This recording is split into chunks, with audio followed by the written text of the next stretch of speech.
Hi, Storyteller Donny and Joy Blessed Life is behind the camera, and this is going to be Thanksgiving. We are so excited because we're at a campground, and we live in an RV that has no oven and only 30 amps. There's really not cooking big meals. They allowed me to come to their kitchen for the holiday. So here I am. I went out to the grocery store. Oh my goodness, I spent a lot of money, and I got Thanksgiving. So let's get started. Just kidding. All right, so Thanksgiving for Storyteller is, of course, turkey. We've got the green lice turkey, and it's only 69 cents a pound at Publix. So they did an excellent job with that. We got the pan to go with that, and we're going to open that up, and we're going to make our gravy tonight. We'll make our gravy base tonight. Speaking of gravy base, I'm using unsalted chicken base. You might say, oh, why? Well, you know, I had a blood pressure issue, so I try to limit my salt as much as I can. Now, there'll be plenty of salt because there's plenty of salt in the stuffing and salt in the potatoes, and so there's not going to be, it's not going to be bland. But we are using Williams-Sonoma turkey brine rub this Thanksgiving. I actually bought this about 2 years ago, waiting for the day. But of course, being in an RV, this is my first Thanksgiving I get to cook in 2 years. I'm so excited. So I bought stuff for pumpkin pie.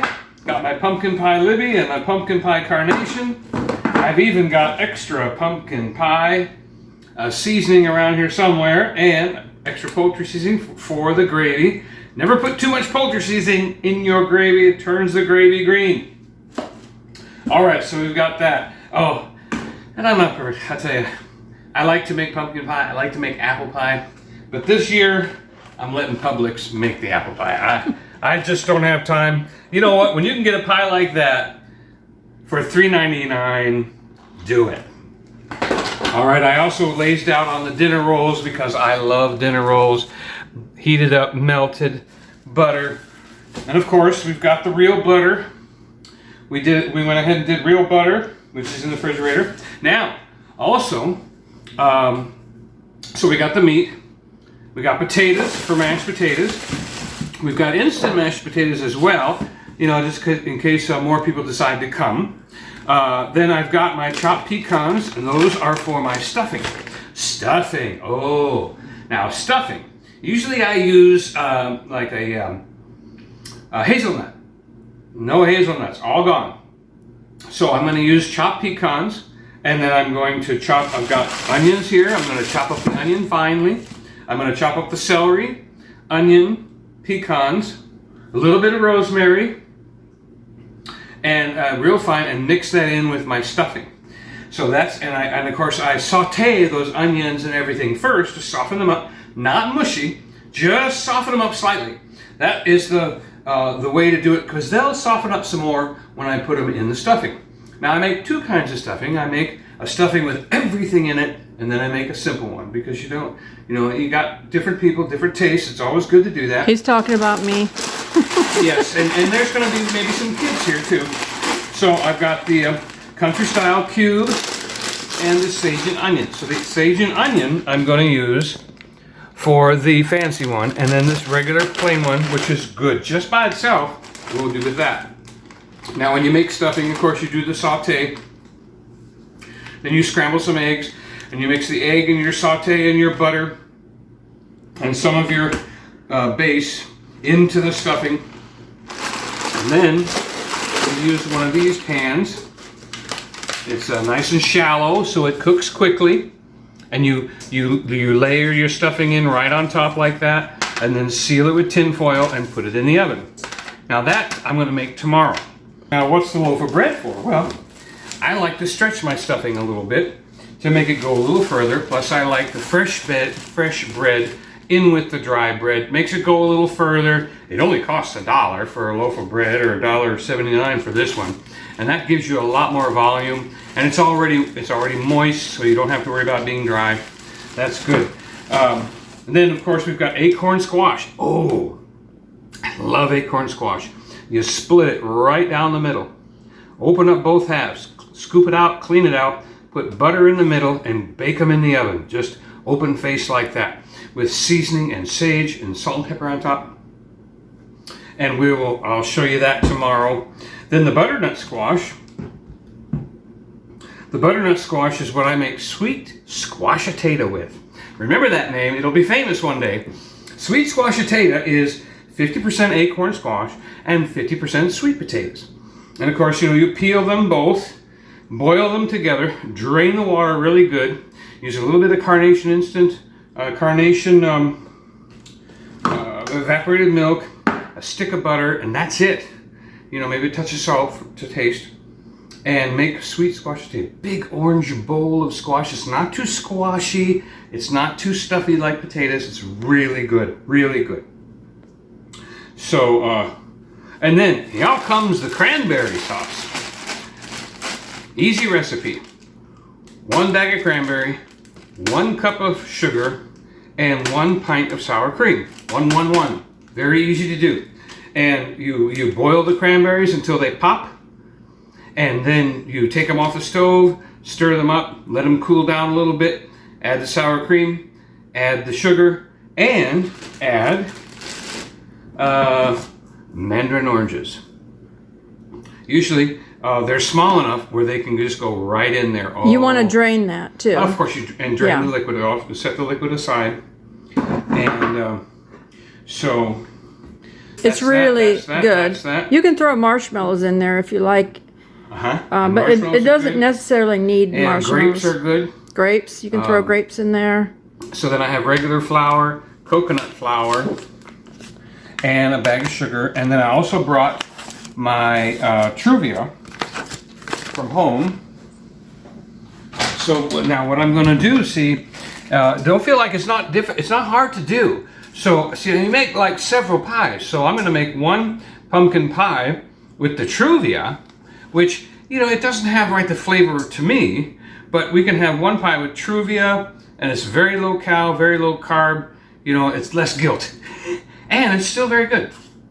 And it comes out the same. It doesn't have any issues. So we've got that, we got our tin foil, and wouldn't you know, they would have my favorite cake on sale. These are like $25 at Publix. It's on sale for $20 right now for the holidays. That is my favorite cake. So if you're within 100 miles of Dandridge, Tennessee, and you've got a gallon of milk, we'll see you tomorrow. All right. So I'm looking forward to my turkey brine. And over here, I've got in this place they have this stove does not work. It might work, but the plug that it plugs into doesn't work. So they have an extra cooktop, which I've tested out, made sure I knew how to use it. I've got a crock pot here, and that's going to work just fine. I've already tested it. Then I got a regular stove, so this is where I'm going to boil everything. I've got my workstation right here, an extra. And you know what? This is a cutting board, but I almost thought maybe this was a shelf in a refrigerator. So we've got a good cutting board, I don't need their air fryer, but they left one here, and deep sink, drainer for my sweet squashitato. Everything I need, ready to go. Sorry I don't look like a cook, I look like a painter, but I'm the storyteller, and thank you for watching. And he's actually a professional cook. Yes, I did. I was cooking in the military, cooking in a restaurant. I've cooked around the world, several even in restaurants. Antarctica. Yeah, several restaurants. So I've been around the world as a cook. So parsley on the left and scallions on the right. The next shelf down is the butter, salty butter and regular butter. And then the next shelf down is the fresh green beans, 2 kinds of whipped cream for the potatoes, and fresh rosemary and more pecans if I need them. All right, so Painter Man Storyteller is going to Cooking Man Storyteller. First thing I want to show you is that squash that I was talking about. You cut the bell off. This is the bell. And then we'll scoop the bell out with a spoon.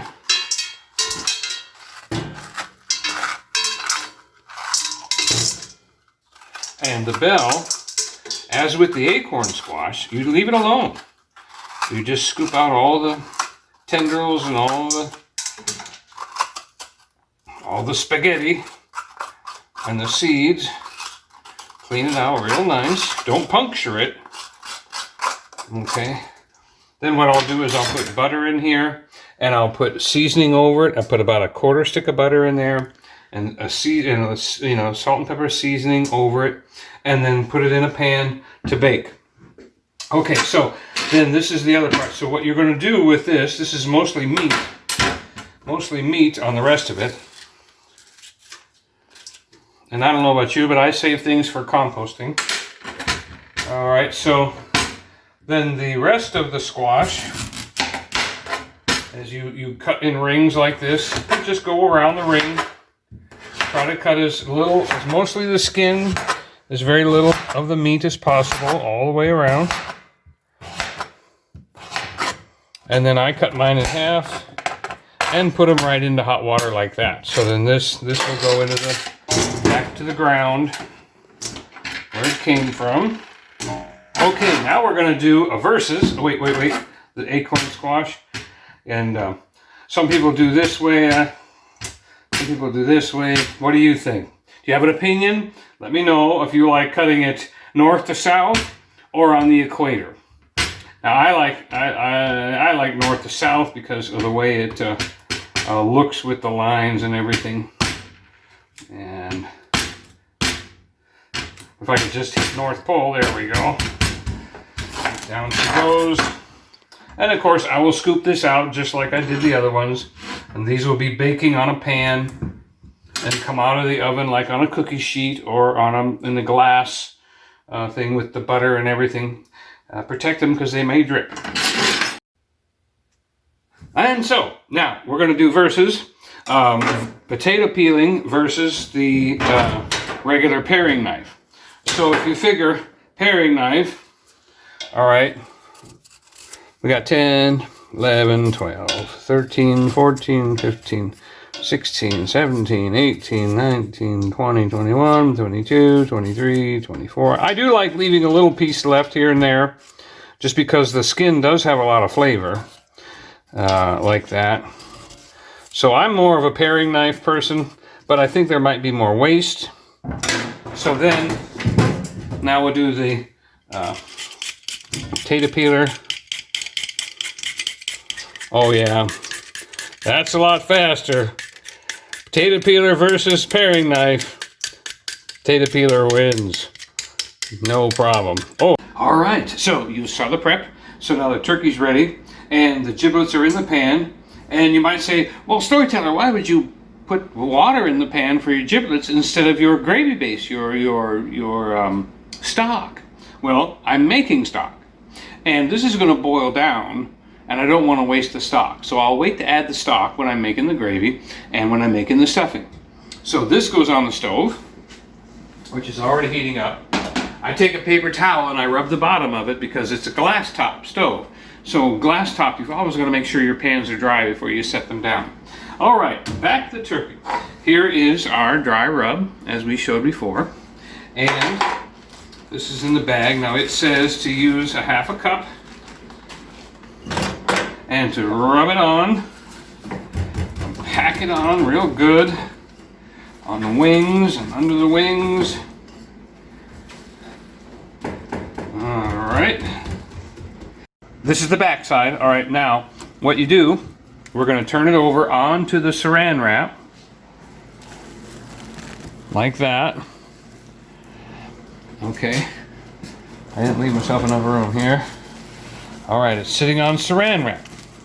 Now you take the rest of the brine that comes with all the herbs and spices, special 11 herbs and spices, and get those on there like that. Rub some up in there, whoo-hoo, on the legs, all around, pack it on. And then we're actually going to just wrap this thing up in the cellophane for overnight. It recommends overnight to pack this on like that. So then we just pick that up and we'll just keep turning. We're just going to wrap this thing up like a spider wraps up a housefly. Pretty big housefly we got here. Here, twice around like that ought to do it. And then we'll turn it this way and go around this way a little bit. Said the spider to the fly. Oh my gosh. Okay, so she's pretty wrapped up now. All right, one little known thing is that you always see the center of the celery stalk. And you wonder, most of your life, who eats that? What is this for? It's so bitter, it's so different. Well, I'll tell you, it's for this right here. You put these at the bottom of the pan before you put your turkey in. It separates the turkey from the bottom of the pan, and these are very good flavor when they're cooked. And it keeps the turkey from sticking, okay? All right. Now this is I'm going to be making the celery for the stuffing.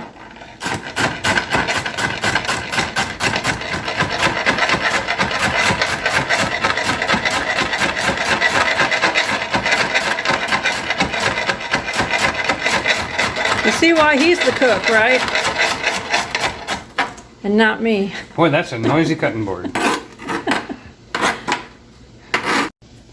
Okay, so if you're going to do celery regular like that, chop it. But if you're going to do it where people can see it, cut it at an angle, like that. And if you cut it at an angle, you get a little prettier thing. I do that for stir fry, and I do it for decorations.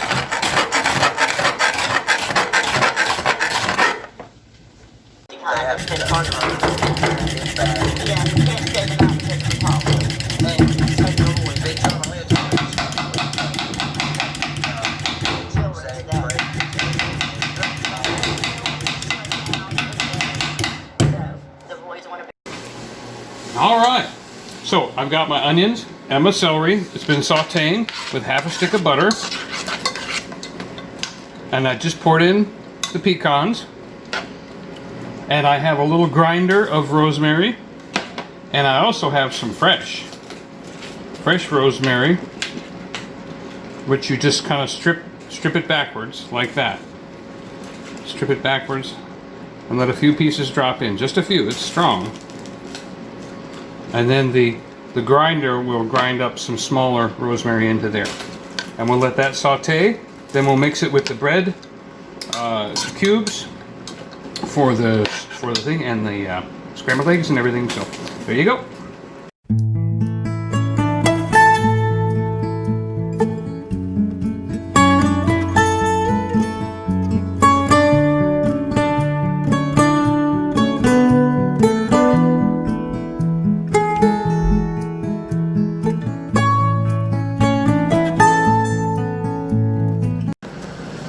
Can you hear that popping song? That's the cranberries beginning to pop as the water boils. And as soon as it comes to a full boil and they're starting to pop, you take it off. Don't cook it too long. Thank you for watching our Americana channel. Please hit the subscribe button. Give our video a like. Leave a kind comment. And share our videos. We appreciate you very much. Have a blessed day.